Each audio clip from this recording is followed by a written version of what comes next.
ఇప్పుడు ఎవరైతే మత మార్పిడి చేయడానికి వస్తున్నారో వాళ్ళు కూడా నిజంగా ఆ యొక్క ఖురాన్, ఆ బైబిల్ లేదంటే ఆ భగవద్గీతను నిజంగా చదివింటే వాళ్ళు మత మార్పిడికి పాల్పడతారా?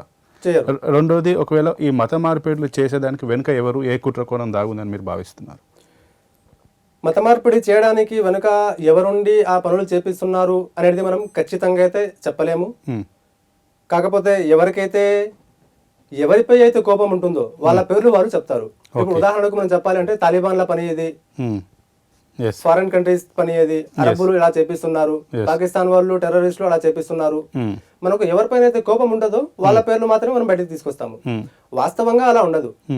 ఇప్పుడు నాకు మీ పైన కోపం ఉంది, మీరు వెళ్ళి నాకు మీ పైన కోపం ఉంది, ఇక్కడ ఏదైనా దుర్ఘటన జరిగింది అంటే నేనేం చెప్తాను, సంపత్ గారు మీరే చేస్తారు అని చెప్తాను. కానీ నమ్మే వాళ్ళకైనా కనీసం జ్ఞానం ఉండాలి కదా, ఆ పని ఆ వ్యక్తి చేస్తాడా లేదా అనేది. ఆ ఆలోచన మనలో ఉండాలి.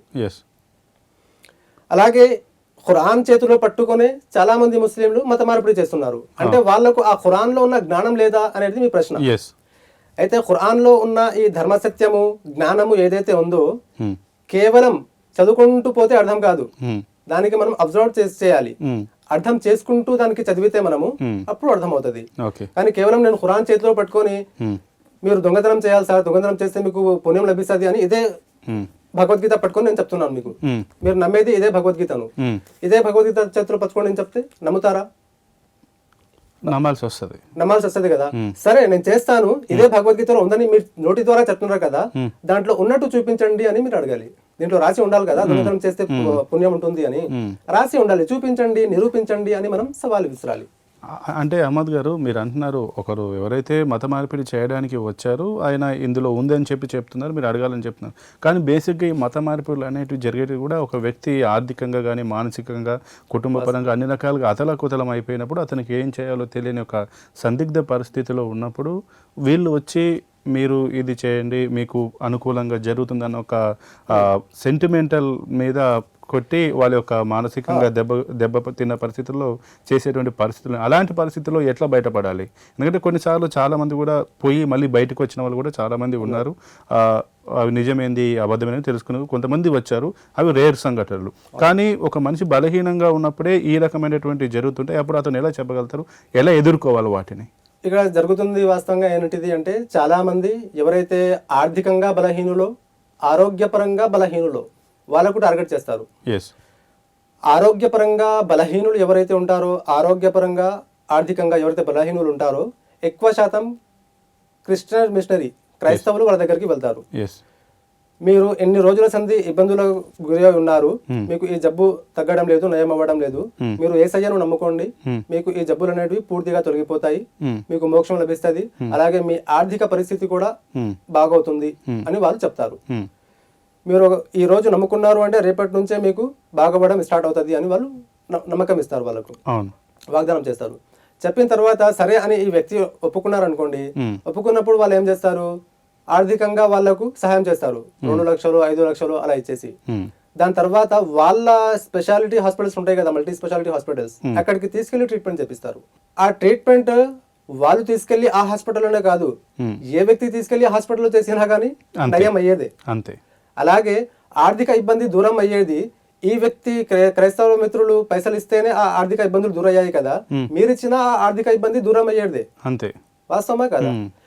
అలా వాళ్ళు చూపించి చూసారా మీరు యేసయ్యను నమ్ముకున్నారు, ఒక వారంలోనే మీకు నయం అయింది, హెల్దీగా అయ్యారు మీరు అని చెప్తారు, అలా నమ్ముతున్నారు.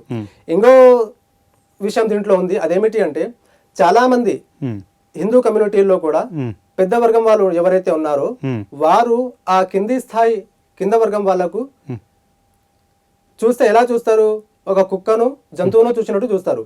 మీరు దళితులు అలా అని, దళిత బ్రాహ్మణ క్షత్రియ శూద్ర ఈ వర్గాలు ఉన్నాయి కదా, ఉన్నతంగా ఉన్న వర్గాలు ఏం చేస్తున్నారు, ఈ కింది స్థాయి వాళ్లకు జంతువుల కంటే హీనంగా చూస్తున్నారు. మీరు మనుషులే కాదు, మాతో సమానంగా కూర్చోలేరు మీరు అన్నట్టుగా ప్రవహిస్తున్నారు.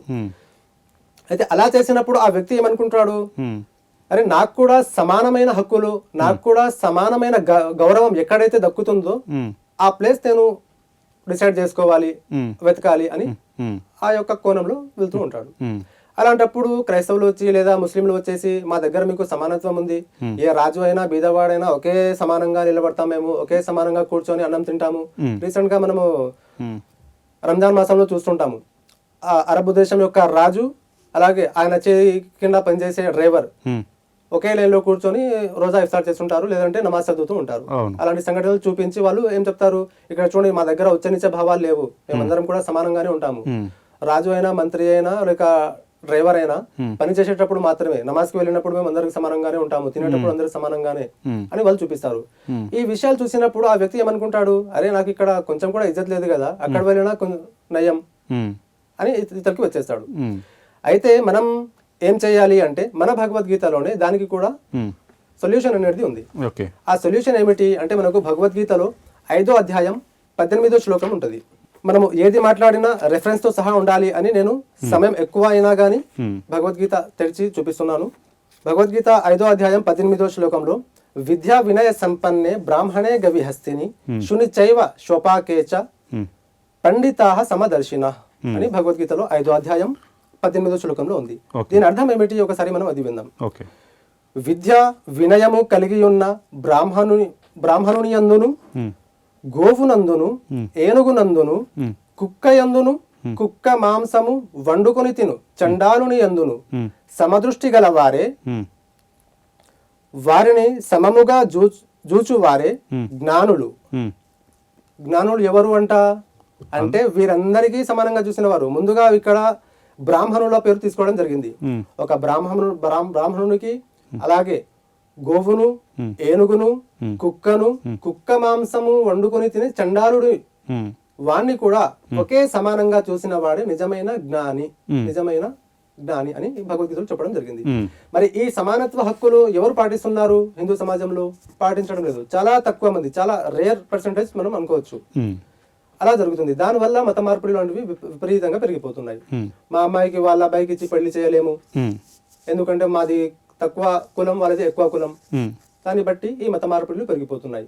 కావున దీని యొక్క పరిష్కారంతో మనము భగవద్గీత వెలుగులో సనాతన వైదిక శాస్త్రాలు ఏవైతే మనకు దారి చూపిస్తున్నాయో ఆ దారిలో గనక మనము ఖచ్చితంగా నడిస్తే అప్పుడు ఈ మత మార్పిడులు అనేవి పూర్తిగా తొలగిపోతాయి. ఇప్పుడు హిందువులు ఉన్నారు, క్రైస్తవులు ఉన్నారు, ముస్లింలు ఉన్నారు, అందరూ ఒకే నేచురల్ ధర్మాన్ని అనుసరిస్తున్నారు. లేదా ఈ ప్రకృతి ధర్మం ఏదైతే ఉందో, ప్రకృతి గాలి మనం పీల్చుకుంటున్నాము, అందరికీ సమానంగా అదే గాలి వస్తుంది. హిందువులకు వేరు, క్రైస్తవులకు వేరు, ముస్లింలకు వేరు అనేది ఏం లేదు.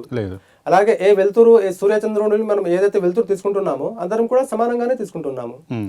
అలాగే చెట్లు ఏవైతే పండ్లు ఇస్తున్నాయో అందరికీ సమానంగానే ఇస్తున్నాయి. వర్షం పడినప్పుడు హిందువులు, ముస్లింలు, క్రైస్తవులు ఈ రోజు హిందువుల దేవుడు వర్షాన్ని కురిపించాడు కాబట్టి హిందువుల పొలాలపైనే పడుతున్నాయి, లేదా క్రైస్తవుల దేవుడు వర్షాన్ని కురిపిస్తున్నాడు కాబట్టి క్రైస్తవుల పొలాలపైనే పడుతున్నాయి అనేది ఎప్పుడైనా విన్నామా మనం? అసలు వినలేదు. ఇది ప్రకృతి ధర్మము. ప్రకృతి ఫస్ట్ నుంచి లాస్ట్ వరకు అదే ధర్మాన్ని పాటిస్తుంది. ధర్మాన్ని తప్పుతున్నది ఎవరు అంటే కేవలం మానవుడు మాత్రమే.